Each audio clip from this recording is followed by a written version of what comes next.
Good morning, folks, and welcome to Power to Negotiate. Today I'd like to talk to you about a technique I call the what is it technique. And this was taught to me by Nick McGrone of Citrus State Mortgage years and years ago. Basically, let's imagine that you go out and you meet with the seller and you've done everything correctly. You've listened to what their needs are, you've matched up their needs with your benefits, and you make the presentation, the price, and you go to the close, and they say no. Be prepared for a lot of no's. Well, you have two choices. You can say thank you and walk away, or you can try to salvage the situation. You can say, Reed, why do you want to salvage the situation? Let's assume that you spent hours trying to place ads in the paper or place ads on Craigslist, and that you spent hours going through the leads, and you're calling people and you're setting up appointments. You spent hours doing the research on this, and you went out and you met with the person. So maybe you have 5 hours invested into this presentation, and they said no. Would it be worth another 5 minutes just to see if you can possibly save it? Now, remember what we were talking about before when we were talking about you have to know what your costs are. This is the most important thing you can do, because your cost and what the property is worth, you have to know what your walkaway point is. Because if you are going to be losing money on a deal, obviously you don't want to do the deal. So you always have to know, what is my break-even point, and at what point am I going to walk away? And I view the break-even point as the edge of a cliff. And the closer you get to that edge of the cliff, the less comfortable you are. And so what I always want to do is I want to know what my costs are. But once I know those costs pretty well, I could be off by a couple $100 here, a couple $100 there. Once I know those costs pretty well, what I want to do is I want to see if there's any way I can possibly make this work. And as I'm talking to the seller and I find out what their needs are, I match up their needs with my benefits, I make the offer. If they say no, and I don't have a lot of room, here's the question I want you to ask, because you already have invested 5 hours, let's say, into talking to this person and qualifying them and doing everything else. Mr. and Mrs. Seller, I apologize.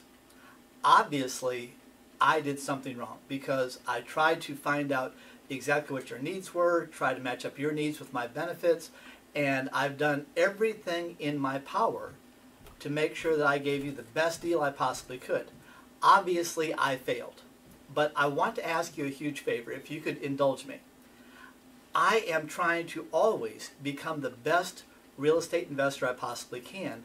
Could you possibly help me? I want to know what I did wrong. What is it? Is it my breath? Is it my hair or lack thereof? Is it the fact I didn't wear a tie today? What is it? And find out exactly what the problem is. And sometimes they will say no just because it's a processorial objection. In other words, they always say no. And you just sort of have to nudge them a little bit. Now, the reason I do this is because it might be something small. Maybe if I gave them a $50 credit, maybe if I just went ahead and explained something else, maybe there's something in there that they didn't quite catch the first time and they misunderstood. I'm trying to be the best real estate investor I possibly can. Can you possibly help me? Obviously, of course, we don't have a deal. You've already said that. I respect that. But let me ask you a question. Could you possibly help me get better and become a better professional? Because I want to help other people that are in the same situation. And if I can learn from my mistakes, as all good professionals try to do, I'd like to do that. Could you possibly help me with that? And most people will say, well, yeah, you didn't explain this right. Okay, so let me see if I understand this correctly. Again, the backtrack conditional close. So you're saying that I didn't explain this one aspect correctly. Just for practice, again, just for practice, would you mind if we went ahead and delved into that and took a look at that and see if there's anything that I'm missing there?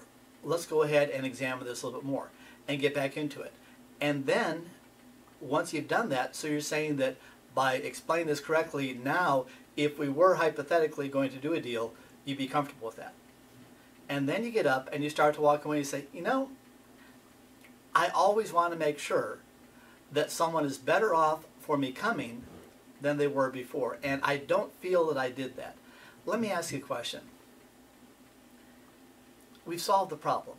And I told you that I wasn't going to try to force you to go forward. But if this makes sense for you and if it makes sense for me, can we go ahead and put our pride, my ego aside? And can we possibly do this?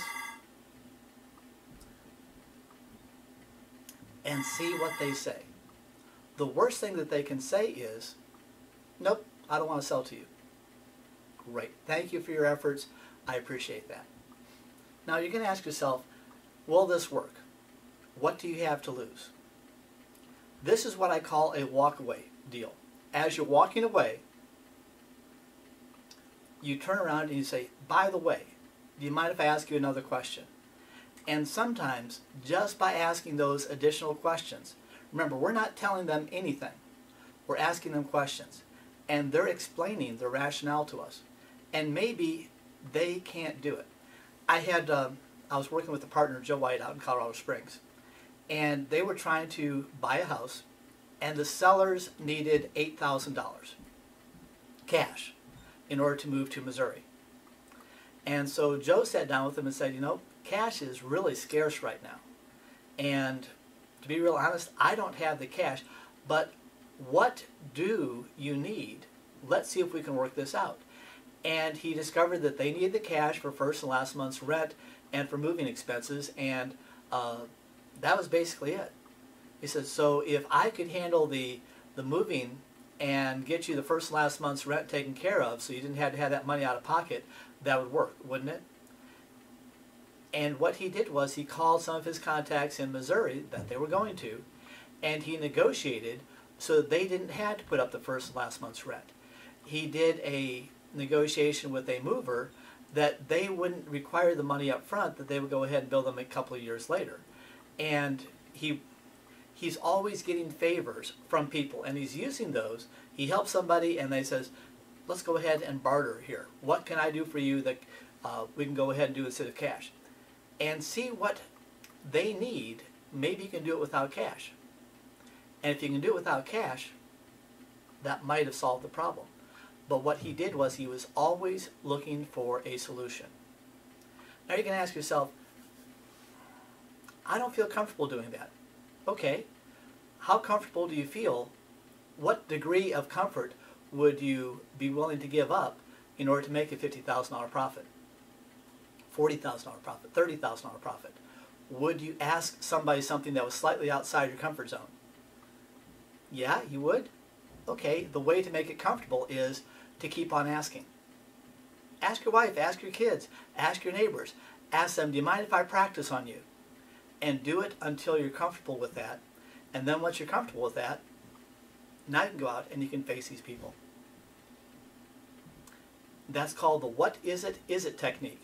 And you just keep on digging down and you drill deeper and deeper and deeper until you finally discover their objection and see if you can handle it.